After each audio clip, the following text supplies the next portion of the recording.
sabi nila, pag may umungol daw na aso sa madaling araw, meron daw mamamatay. Ito, kaya yun. Paano naman pag may umungol na, na tao kapag madaling araw? Ano meron?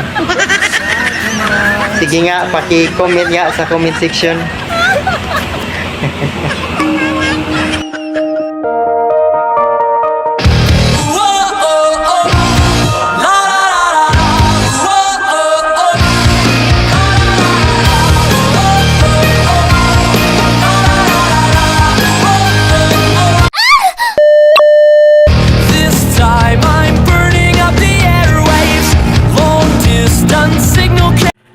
Kain tayo guys. Kain tayo.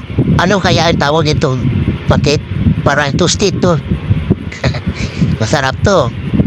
Oh, alam nyo, kumain ako nito kanina. Hindi na ako nanahalian. Hindi na ako naka-feel ng gutom. Pero pagkagabi, Kumain ako ng marami kasi nanginginig na ako sa gutom. Masarap din pala itong toasted vegetables.